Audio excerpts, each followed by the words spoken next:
जामयांग त्सेरिंग नामग्याल, जिन्हें प्यार से जेटीएन के नाम से जाना जाता है, भारत के राजनीतिक परिदृश्य में एक जीवंत और करिश्माई व्यक्तित्व है। 4 अगस्त 1985 को लद्दाख के खूबसूरत गांव माथो में जन्मे वे भौगोलिक क्षेत्र के लिहाज से भारत के सबसे बड़े संसदीय क्षेत्र लद्दाख से सांसद बनने तक राजनीतिक सीढ़ी चढ़ते रहे। उनकी राजनीतिक यात्रा जम्मू में ऑनेल लद्दाख स्टूडेंट एसोसिएशन में उनकी सक्रिय भागीदारी के साथ शुरू हुई, जहां उन्होंने 2011 से 2012 तक अध्यक्ष सहित विभिन्न पदों पर कार्य किया। 2012 में भारतीय जनता पार्टी भाजपा में शामिल होने के बाद उनके राजनीतिक जीवन ने निर्णायक मोड़ लिया। 2015 में उन्होंने लद्दाख स्वायत्त पहाड़ी विकास परिषद LHDC के चुनाव में मार्त सेलांग निर्वाचन क्षेत्र से चुनाव लड़ा और रिकॉर्ड अंतर से विजयी हुए। उनकी शानदार जीत ने उन्हें LHDC में पार्षद के रूप में नियुक्त किया और बाद में वे लद्दाख डेवलपमेंट के 8वें मुख्य कार्यकारी पार्षद बने। 2019 में उनकी राजनीतिक यात्रा में एक महत्वपूर्ण उछाल आया जब भाजपा ने उन्हें लद्दाख संसदीय क्षेत्र से नामित किया। उन्होंने चुनाव जीता और 17वीं लोकसभा में लद्दाख निर्वाचन क्षेत्र का प्रतिनिधित्व किया। उनकी जीत ने उनके राजनीतिक सफर में एक महत्वपूर्ण मील का पत्थर साबित किया, जिससे वे 17वीं लोकसभा के लिए केंद्र शासित प्रदेश जम्मू कश्मीर और लद्दाख से भाजपा के 3 सदस्यों में से एक बन गए।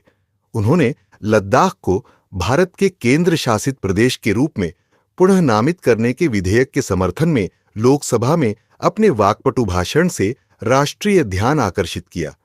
उनके भाषण में लद्दाख के लोगों की आकांक्षाओं और चुनौतियों को समाहित किया गया था, जिसने कई लोगों के दिलों को छू लिया और उन्हें राष्ट्रीय सुर्खियों में ला दिया। लद्दाख से सांसद जामयांग त्सेरिंग नामग्याल ने आज लोकसभा में अपने भाषण से प्रधानमंत्री नरेंद्र मोदी और गृह मंत्री अमित शाह सहित विभिन्न सांसदों को आश्चर्यचकित कर दिया, जिसमें उन्होंने अनुच्छेद 370 को हटाने और लद्दाख को केंद्र शासित प्रदेश का दर्जा देने की सराहना की। विभिन्न क्षेत्रों से उच्च प्रशंसा प्राप्त करने वाले 34 वर्षीय सांसद नामग्याल का संक्षिप्त परिचय यहां दिया गया है, जो दक्षिण बेंगलुरु के सांसद तेजस्वी सूर्या के साथ भाजपा द्वारा पेश किए गए युवा नेताओं में से एक थे। अगस्त 1985 को लद्दाख के लेह क्षेत्र के अंतर्गत आने वाले माथो गांव में जन्मे 34 वर्षीय नामग्याल जम्मू विश्वविद्यालय से कला स्नातक BE की डिग्री हासिल करने के दौरान छात्र राजनीति में शामिल हो गए। उन्होंने 1 साल तक all Ladakh student association Jammu के अध्यक्ष के रूप में कार्य किया। नामग्याल ने स्नातक की पढ़ाई पूरी करने के बाद मुख्य धारा की राजनीति में प्रवेश किया और 2012 में भाजपा के सदस्य बन गए। नामग्याल को 2014 के लोकसभा चुनाव में भाजपा नेता थुप्स्तान छेवांग के अभियान का प्रबंधन करने का काम सौंपा गया था। इससे पहले उन्होंने 3 साल तक छेवांग के निजी सचिव के रूप में काम किया था। उनके प्रचार प्रयास सफल रहे और छेवांग ने 36 वोटों के मामूली अंतर से सीट जीत ली। नामग्याल 2015 में लद्दाख स्वायत्त पहाड़ी विकास परिषद LHDC लेह के पार्षद पद के लिए चुनाव लड़ने का फैसला करने के बाद मुख्य धारा की राजनीति में आ गए। भाजपा ने उन्हें मार्त सेलांग निर्वाचन क्षेत्र से टिकट दिया। उन्होंने चुनावी सफलता का स्वाद चखा और 825 वोटों के रिकॉर्ड अंतर से चुनाव जीता। काउंसलर के रूप में अपने कार्यकाल के दौरान उन्हें अपने निर्वाचन क्षेत्र की रिपोर्ट को डिजिटल रूप से प्रकाशित करके पारदर्शिता लाने और क्षेत्र में छात्रों के अधिकारों के लिए लड़ने का श्रेय दिया गया।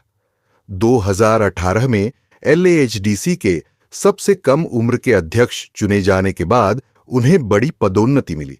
पार्टी में विद्रोह की पृष्ठभूमि में उन्हें सर्वसम्मति से चुना गया। नामग्याल के लिए राष्ट्रीय राजनीति तब आई जब भाजपा ने उन्हें लद्दाख से लोकसभा उम्मीदवार के तौर पर मैदान में उतारने का फैसला किया।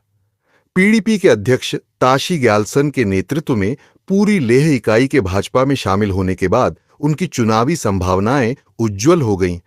उनकी उम्मीदवारी को लेकर वरिष्ठ क्षेत्रीय नेताओं में नाराजगी की खबर के बावजूद नामग्याल ने लगभग 11,000 मतों के अंतर से और अपने निकटतम प्रतिद्वंद्वी पर लगभग 10% अंकों की बढ़त के साथ सीट जीत ली। उनकी सबसे बड़ी राजनीतिक मांगें लद्दाख को केंद्र शासित प्रदेश का दर्जा देना और भोटी भाषा को भारतीय संविधान की 8वीं अनुसूची में शामिल करना रही है। नामग्याल एक साधारण परिवार से आते हैं। उनके पिता मिलिट्री इंजीनियरिंग सर्विस में बढ़ई के पद पर कार्यरत थे। उनकी शादी डॉ सोनम वांगमो से हुई है, जो एक सरकारी कर्मचारी हैं। किसी प्रभावशाली परिवार या राजनीतिक पृष्ठभूमि से न आने के बावजूद राजनीति में बड़ी सफलता हासिल करने के लिए उनकी सराहना की जाती है। चुनावी हलफनामे में घोषित उनकी कुल संपत्ति 10 लाख रुपए से कम है। भारत और चीन के बीच ताजा सीमा गतिरोध फिलहाल कम होता दिख रहा है, लेकिन लद्दाख से भाजपा सांसद जामयांग सेरिंग नामग्याल ने दावा किया है कि 2014 में प्रधानमंत्री नरेंद्र मोदी के सत्ता में आने के बाद से चीन ने 1 इंच भी जमीन नहीं खोई है। इंडिया टुडे टीवी को दिए गए एक विशेष साक्षात्कार में नामग्याल ने कहा कि भारत को सीमावर्ती क्षेत्रों में बुनियादी ढांचे के विकास को बढ़ावा देने की आवश्यकता है, क्योंकि यह सुरक्षा को मजबूत करने का एकमात्र तरीका है।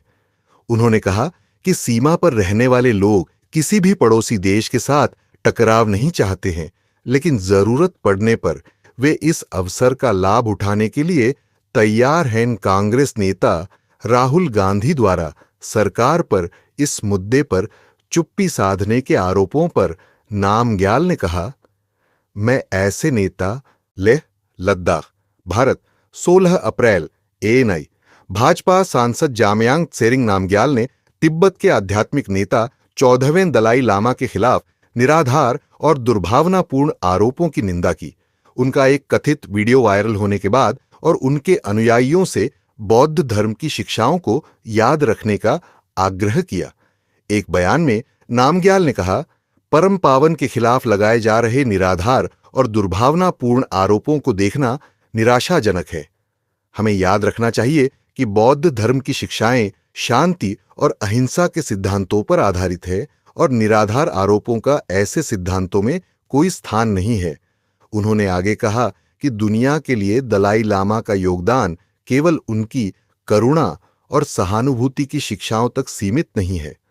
उन्होंने कहा कि तिब्बत के आध्यात्मिक नेता ने तिब्बत की सांस्कृतिक विरासत को संरक्षित करने और पर्यावरणीय स्थिरता को बढ़ावा देने में महत्वपूर्ण भूमिका निभाई है। भाजपा सांसद ने यह भी कहा कि दलाई लामा मानवाधिकारों के प्रबल समर्थक रहे हैं और उन्होंने शांति और अहिंसा को बढ़ावा देने के लिए अथक प्रयास किया है।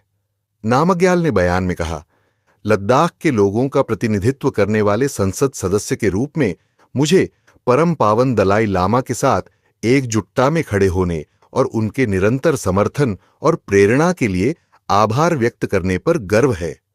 उन्होंने कहा, हम एक अधिक दयालु और शांतिपूर्ण दुनिया बनाने की दिशा में उनके द्वारा किए गए अपार योगदान को पहचानते हैं और हम इस लक्ष्य की दिशा में मिलकर काम करना जारी रखने का संकल्प लेते हैं। सांसद ने यह भी कहा कि उन्हें इन मूल्यों को बनाए रखना चाहिए और सभी के लिए एक उज्जवल भविष्य की दिशा में मिलकर काम करना चाहिए। साथ ही लोगों से दलाई लामा के साथ एकजुटता में खड़े होने और अधिक दयालु और शांतिपूर्ण दुनिया की दिशा में उनके प्रयासों का समर्थन करने का आग्रह किया। यह बयान लाना के वीडियो के वायरल होने के बाद आया है, जिसमें उन्हें कथित तौर पर एक लड़के को चूमते हुए और उससे अपनी जीभ चूसने के लिए कहते हुए देखा जा सकता है। इसमें आगे तिब्बत के आध्यात्मिक नेता को कथित तौर पर लड़के के होठों पर चूमते हुए दिखाया गया है, जबकि लड़का उनके प्रति सम्मान व्यक्त करने के लिए उनकी ओर झुकता है। कुछ क्षणों के बाद तिब्बत के आध्यात्मिक नेता को कथित तौर पर अपने मुंह की ओर इशारा करते हुए और अपनी जीभ बाहर निकालते हुए देखा जाता है। इसके अलावा क्लिप में दलाई लामा को कथित तौर पर यह कहते हुए सुना जा सकता है, क्या आप मेरी जीभ चूस सकते हैं? इससे पहले निर्वासित तिब्बती संसद के सदस्य दोरजीत सेतेन ने दलाई लामा का समर्थन करते हुए कहा, हमें उस संदर्भ को समझने की जरूरत है जिसमें यह घटना घटी। यह वास्तव में एक सार्वजनिक कार्यक्रम था और इसका सीधा प्रसारण किया जा रहा था। दुर्भाग्य से मीडिया और कुछ सोशल मीडिया हस्तियों ने सावधानीपूर्वक संपादित वीडियो का इस्तेमाल किया है, जिसने अब लोगों में चिंता पैदा कर दी है। सेतेन ने कहा, जिस किसी ने भी परम पावन का नजदीक से अनुसरण किया है वह उनके व्यक्तित्व और उनके चंचल स्वभाव के बारे में जानता है। फिर भी परम पावन के निजी कार्यालय ने एक सार्वजनिक बयान जारी किया है जो केवल उनकी महानता को दर्शाता है। इसलिए मुझे लगता है कि सभी मनुष्यों के प्रति करुणा और प्रेम को बढ़ावा देने में परम पावन का योगदान उनके व्यक्तित्व को दर्शाता है। निर्वासित तिब्बती संसद के एक अन्य सदस्य नामग्याल डोलकर ने कहा, यह तिब्बतियों और दुनिया भर के लोगों के लिए बहुत परेशान करने वाला समय है, मुख्य रूप से एक तिब्बती के रूप में जो स्वतंत्र दुनिया में रह रहा है और मीडिया और सोशल मीडिया के प्रभाव को देख रहा है। यह कैसे बड़ी गलतफहमी पैदा कर सकता है, खासकर तब जब ऐसे व्यक्ति और समूह और लोग हैं जो तिब्बत के सामाजिक रीति रिवाजों, तिब्बत की जीवन शैली और लिंग और कामुकता की हमारी व्याख्या को समझने में असमर्थ है और इसे विभिन्न अन्य कथाओं के लेंस से कैसे देखा गया है, और मुझे यह बहुत ही समस्याग्रस्त और परेशान करने वाला लगता है, खासकर एक तिब्बती औरत के रूप में। एएनआई नई दिल्ली, बड़े भारत, 10 फरवरी। एएनआई लद्दाख के भाजपा सांसद जामयांग त्सेरिंग नामग्याल ने शुक्रवार को लद्दाख के लिए प्रधानमंत्री नरेंद्र मोदी के विजन की सराहना की और कहा कि उन्हें पीएम मोदी की सरकार के संभावित तीसरे कार्यकाल में इस क्षेत्र पर अधिक ध्यान देने की उम्मीद है।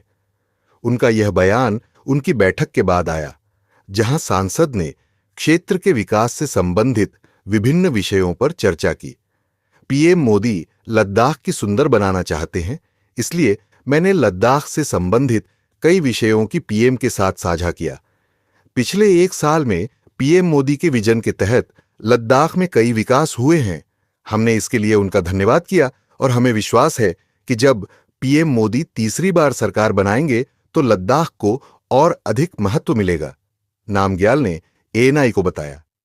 पीएम मोदी ने शुक्रवार को संसद की कैंटीन में साथी सांसदों के साथ दोपहर का भोजन किया।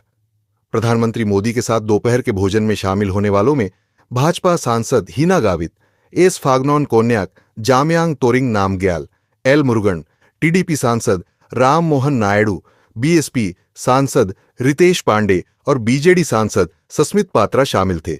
केंद्रीय मंत्री एल मुरुगन ने दोपहर के भोजन को एक अनूठा अनुभव बताया, जिसमें पीएम मोदी के समर्पण और कार्य नैतिकता के बारे में बहुमूल्य जानकारी दी गई। आज हम 8 सांसदों के लिए बहुत खास दिन था। हमें संसद कैंटीन में पीएम मोदी के साथ दोपहर का भोजन करने का अवसर मिला। केवल भाजपा ही नहीं, अन्य दलों के सांसद भी थे। पीएम ने अपनी दिनचर्या के बारे में बात की। हमने बहुत सी बातें सीखीं और प्रेरित हुए। उन्होंने कहा कि